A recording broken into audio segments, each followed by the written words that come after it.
Welcome to Shelf Life. Today we are at Bookophilia again, and this time we have Melanie Schwapp and her new book, Dew Angels. And Melanie, welcome to Shelf Life. Thank you so much for having me. Girl, I read this book from cover to cover without stopping for anything except sleep and to munch a few things because I found it so interesting. But before we get to the book, tell me about you, Melanie. Well, I started out by being a housewife looking after my 3 children. I had been to school, to college, studied mass communications, and found that while I was at home with the children, if I didn't do something else, I was going to start speaking in baby language all the time. So I started to write. And I wrote a children's book that I used to tell my children stories. I wrote a children's book from that. And has that been published? Lally Mae's Farmhouse, yes. Okay. In 2005. Actually, I know that book. Yes. About rolling calf. Yes. And then as soon as that one was published, I said, okay, let me try something bigger. Let me try a novel. So I started to write The Dew Angels. And 6 years later, 1 year of publishing, of getting it edited and published, now we have Dew Angels. And it is one awesome book. But thank you so much. I'm going to talk about the book in detail later on. But you are a landscaper, aren't you? Landscaper and interior designer. So there's really, what is the connection between landscaping and writing? I think it's creativity. I love to create. Okay. And I think it's just part of the creative process. You know, seeing something that is barren and making something out of it. Seeing a home that needs a few touches with color, decorating, making something out of it. And I think that's where my writing comes from, just creating. Just being creative. Yes. And any of your kids picked up this writing? You know, I think all three of them. My son refuses to believe that he has a talent, but I think my girls more would push the writing. But I think all 3 of them have a really good talent in writing, yes. So we'll see a lot more from the Schwapp family. Let's hope so. Well, the story, Dew Angels, when I first saw it, I had no idea what to expect of this story. And I believe in angels. I don't believe in angels necessarily the way everybody else believes in angels. I don't necessarily believe in winged creatures, you know, or anything like that. But I do believe that there are angels. That exist. And I wasn't sure if when I opened it what I was going to find were angels. But what I found instead was a story about hope. A story about that bordered on many themes. But at the underlying part of it was resilience and just hanging on to these angels in your life that give you hope to go on. And I'm going to ask you to read a passage, one of my favorite passages from the book. Sure. For our audience. So they can get a feel as we go through and discuss the book, exactly what this book is about. Then Delroy stood up. He pulled a long stalk from one of the bundles and wound it tightly around his index finger. Eventually, when the tip of his finger had swelled into a purple nub, he cleared his throat and pointed it at Nola. Nola, he said, I wish that you will always be like this grass, that no matter how the world bend you up, twist you around, try to beat you, you will always bend with it, but you won't ever break. Then he released the stalk so that it uncurled from his finger and fell at his feet. Nola stared at the twisted blade by his sneakers. Once more for the morning, she was struck speechless. She knew what Delroy was speaking about. He was speaking about that night, when she'd lain on the lawn, pounded first by her papa's fist, then by the rain. He crawled into her face, even as Dahlia grabbed the curled blade and stuffed it down the front of Grampy's sweater that she had excitedly pulled over her head. Oh man, that passage for me, even after I read the whole book, that passage stood out because that was a passage of hope. You know, Nola has been through so much in this book. And before we even get into the characters in the book, I'm just wondering how these fictional characters came up in your head, how these particular characters, who are very much a part of our Jamaican society, came up in your head. But it's time for us to take a quick break. So we're going to take a quick break, refresh our Organa Gold coffee, and as soon as we get back, we'll talk a little bit more about Dew Angels and talk with Melanie Schwapp.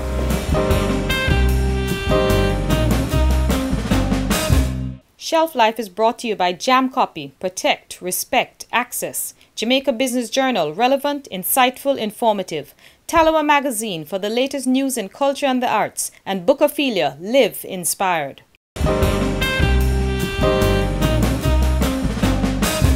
Welcome back to Shelf Life. We're talking with Melanie Schwapp about Dew Angels, her new book. Really, really good book. And Melanie, this book has so many themes in it, and themes that are very, very relevant to Jamaica. I think the biggest thing in this book, or the number one theme, is the fight between, believe it or not, still the black skin and the browning.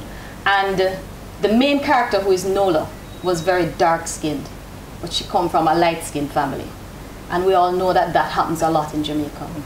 And in this book, she's treated like not even second class. She's treated almost as bad as a dog because of the color of her skin.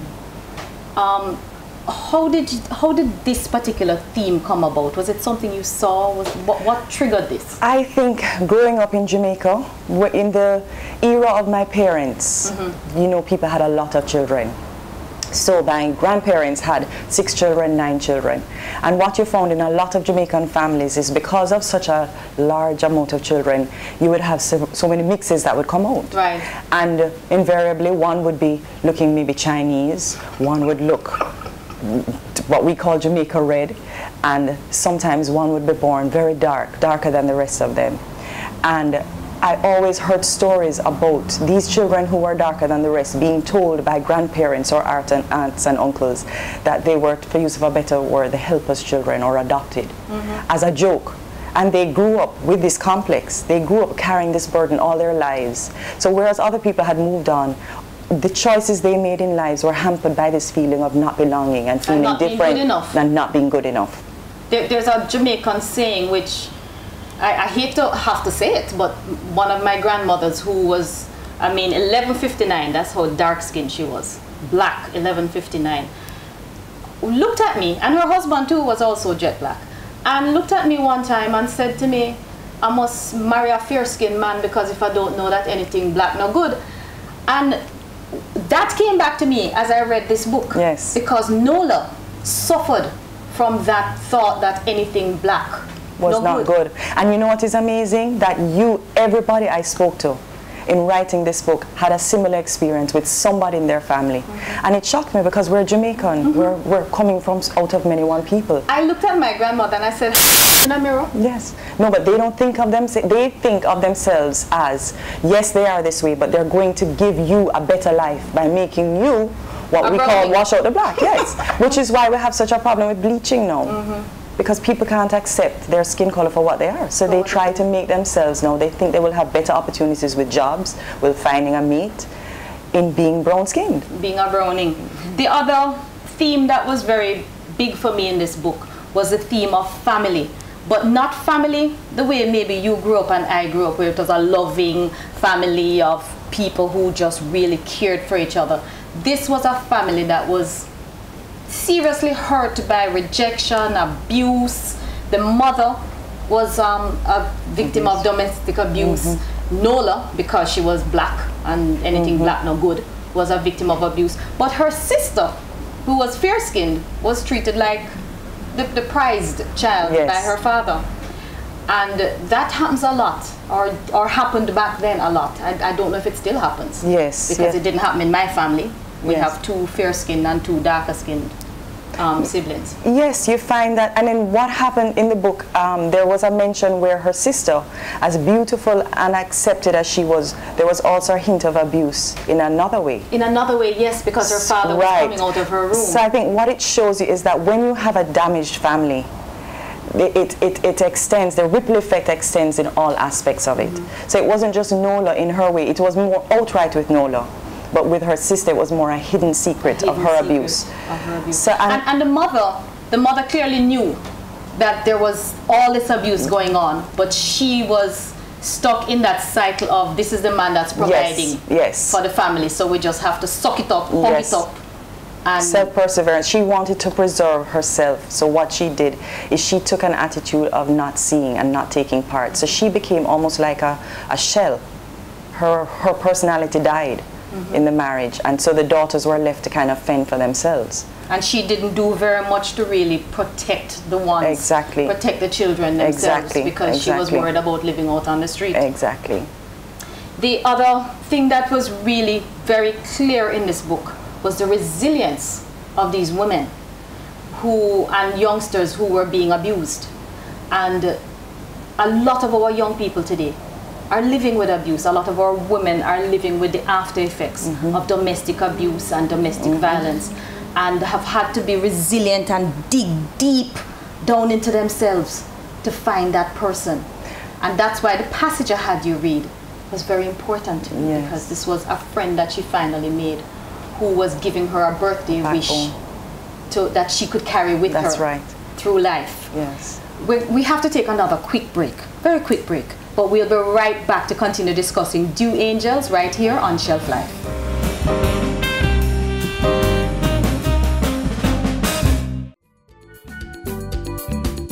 And now it's time for the Carlong's Pick of the Week. This week, we're looking at the revision guide for junior science. That time of year again when parents and students get all anxious because GSAT is just around the corner. But Carlong's has a number of great resources, and this is just one of them. The book is well laid out with tips for students as well as for parents and teachers. It is divided into 4 main sections: the essentials of life, living things, energy forces and machines, and weather and climate. The Junior Science Revision Guide uses a mix of easy to understand tables, charts, colorful pictures, diagrams, and even cartoon characters to keep your child's interest in the subject. And which child doesn't enjoy a good puzzle? You can use the revision guide at home with your child, or better yet, get a group of students together who are studying for GSAT and go over these wonderful activities with them. So ask for it in your nearest bookstore. It's the Carlong Revision Guide, Junior Science. And that's the pick of the week. Carlong publications are available in bookstores island-wide. Carlong Publishers, the #1 name in local textbook publishing.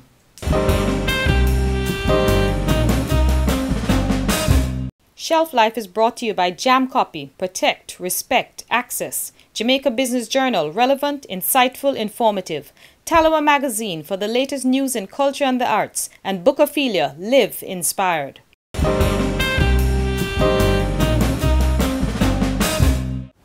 Welcome back to Shelf Life. We're at Bookophilia and we're speaking with Melanie Schwapp today, having a conversation about Dew Angels, her new book, which is really quite an intriguing book. Melanie, I want to talk a little bit about some of the people in the book. Now, we talked earlier about Nola, who is the main figure, and her mom, and her sister, and obviously her father, who was very abusive. But Delia to me was an interesting character, because Delia had this tough, rough exterior, but she really was a soft person. Yes. So Merlene and Delia, tell me about how those characters came into being. Well, Merlene and Delia had a past, a very turbulent past. So when they came to Reading, which is where they met Nola, they had come with a past that they had no choice, nowhere else to go. And what they did is they bonded, mother and daughter. So even though Delia to the rest of Reading seemed to be this tough exterior, she had the softness of this love and this home environment from her mother that balanced her. So she had that softness that could reach out to Nola. She saw Nola's pain and she saw Nola's struggle. And she realized that she and Nola had something in common. They were 2 outcasts, and they were 2 outcasts at school. And Delia was also black. Exactly. And she had a busted lip and nose that kind of... Her face was distorted. Right. So she was black and ugly, so to speak, like Nola. But she didn't make it bother her, because she had that at home. She was made to feel like she was perfect. She was a princess in her mother's home. So she didn't make it bother her as much as Nola, who didn't have it at home, made it bother her and become a problem for her. And then Merlene was an outcast because she ran a local bar and den of iniquity. Exactly. So she was an outcast from the women of... And then it shows the hypocrisy of the society, because it shows that even though this was a den of iniquity and they were the outcasts, the men would go there in secret. So your women couldn't know. Exactly. So it just shows in our society how much of the hypocrisy still exists. But you have the other side of it, where Nola was surrounded by people who cared. So even though she had this struggle, the Dew Angels refers not just to the angels of Dew, but the people who helped to boost her all her life and take her through each struggle, like Dahlia and Merlene. And Merlene. Right. And also Mad Aggie. Exactly. I thought was an interesting character, because Mad Aggie was like the local herb woman who, you know, mother with her bush and everything. But she was actually quite not mad. Right. Her idea was that if I look mad, nobody will notice I'm watching them. Exactly. And Mad Aggie in the end ended up saving Nola's life. Yes, yes. We move on to Nola has gotten out of Reading, which was such a hostile area, because, you know, she couldn't stay there anymore. Her father would kill her because she black and ugly. And she has moved on. And there's another character who is very real in our society, Eric. Eric, the Don man. The Don man. Yes.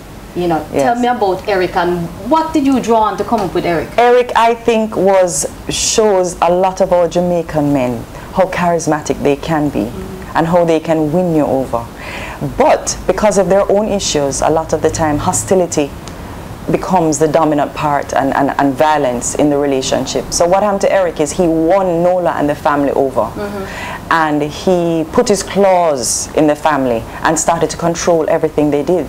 So he took over, in essence, all of their little town where they lived in, their little street. And this is a new family now that she found when she came out of Reading. So because of Nola's struggle, she got this strength that she, being the outcast, was the one able to stand up to Eric, because a struggle to her was nothing. Being rejected was nothing. Yeah, being kicked was nothing. Being boxed down was nothing. Exactly. So she found the strength to stand up to Eric Mackenzie of everybody else. Her grampy is the other person. Now, her grampy was the one who told her the story of the Dew Angels, and I find it really great the way you brought Grampy's thoughts back every so often. Whenever things got really tough, Grampy would come back in her ears. Even though he was dead, his stories would come back to her. And I understand how that is, because my father, who died 10 years ago, that's what he is for me.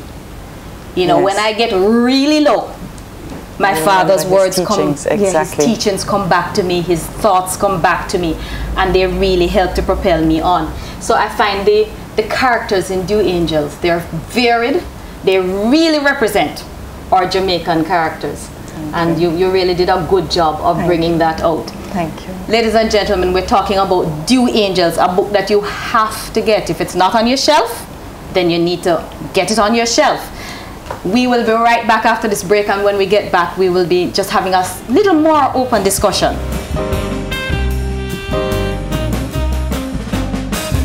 Shelf Life is brought to you by Jam Copy, Protect, Respect, Access, Jamaica Business Journal, relevant, insightful, informative, Talawa Magazine for the latest news in culture and the arts, and Bookophilia, live inspired. This week's top 10 bestsellers brought to you by Bookophilia and OrganoCoffeeGuy.com. Independent distributor of Organo Gold coffee and other fine products made with 100% organic Ganoderma extract. For more information, visit OrganoCoffeeGuy.com.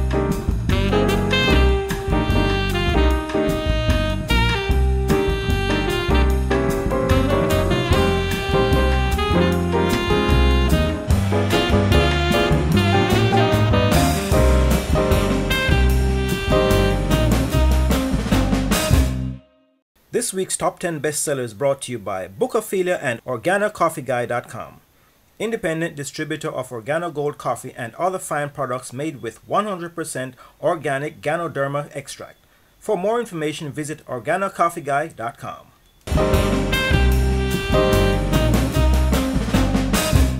Welcome back to Shelf Life. We are with Melanie Schwapp, author of Dew Angels, and right now we have some guests with us in the studio, and we are going to be talking about this book, a little lively discussion.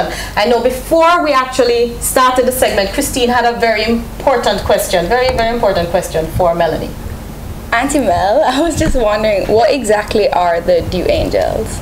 Well, the Dew Angels came about from my love of mornings. I always felt that whatever happened the day before, when I woke up in the morning and went outside in the early morning and saw the dew, that it was a fresh start. So I thought that Nola, who was going through so much in life, could use the mornings as a way of starting over no matter what had happened to her the day before. So she thought the Dew Angels, a story inherited from her grandfather, were these angels who came at night, at dawn, excuse me, and washed the earth with dew and washed it clean so everybody could start anew.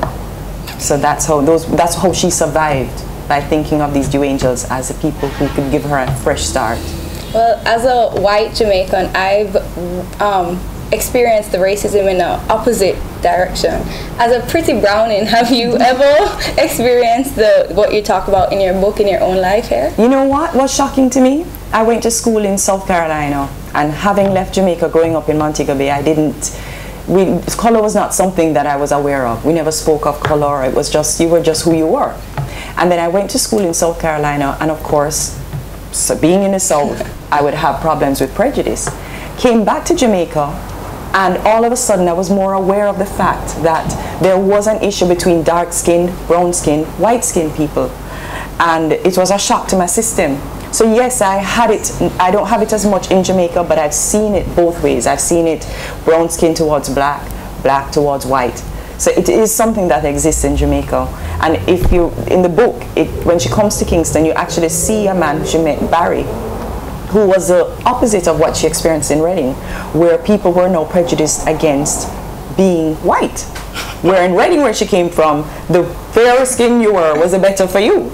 So yes, it's something that really exists in Jamaica, and sometimes we don't like to speak about it, but it exists. And it's a reality for Black Americans too. You know, sometimes we knock them and say they're too black, and they hold on to their black too much. But if for them it's a totally different reality, which is what you experienced when you went to North Carolina. Exactly. What was your role in this book? You tell me you were just in the house. I was just around the house, you know, she needed to get extra storage or computer. And I used to read passages to you to tell me if you like them or not. And 1 and 2 passages she'd read to me. Can you think of any passages that she read to you that may have remained in your mind? I can't remember right now. I'm gonna try and read the book in the summertime. Okay, so this book is your summer reading. Yes. All right, but this actually does deal with a lot of the, some say it don't exist, but the subtle racism in Jamaica, the classism and the racism. Right. And Nola was from the so-called lower class, you know, because of anything else, really.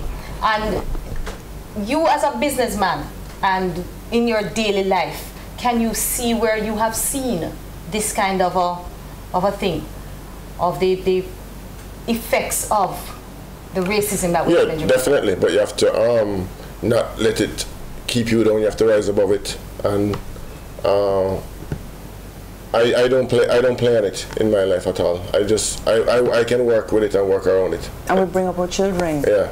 To not make it an issue in their lives, to kind of understand that wherever they are, this is their country, they belong, and so do everybody else who is Jamaican. You know, everybody has a right to be here and to live and be a first-class citizen. So color should not be an issue. Brianna actually told me a story one time that somebody, or when she went to Immaculate, a lot of people would ask her if her father's a drug dealer because they lived such a good lifestyle. They couldn't believe that anyone of his skin color could just bring himself to that position without doing something doing something illicit. Yes. And in the book, that's I think one of the themes that actually does come out is the way that Nola and the other people like her were able to rise above the prejudice that they felt. They were able to pull themselves out of this mire that they got caught in.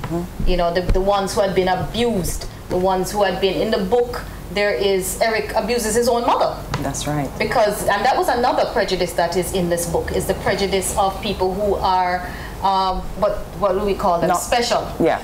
People who are special, people who have challenges, are mentally challenged or physically challenged. That's right. And that comes out in this book as well, because one of the characters, his mother, was mentally challenged. And until you got to that place where Melanie told you it was his mother, you would never have guessed. So you're going to be reading the book in the summer, and you? As soon as possible. On the plane back to school. On the plane back to school. So now that you have heard about Dew Angels, you're all excited, ladies and gentlemen, and she should be, because Dew Angels is a very good book, and it may stir some things in you that you don't want to deal with. you may not want to even admit exist, but they do exist. And it is a reality in our little Jamaica that we live in. Dew Angels is available at bookstores all over the island. And also it's available on Amazon.com now. Oh, awesome. And on Kindle? Not yet. Hopefully soon. Okay. Hopefully soon. So you got that on Amazon. Shelf Life is brought to you by Jam Copy, Protect, Respect, Access, Jamaica Business Journal, relevant, insightful, informative, Talawa Magazine for the latest news in culture and the arts, and Bookophilia, live inspired. Ladies and gentlemen, you've been watching Shelf Life. I'll see you again next week, same time.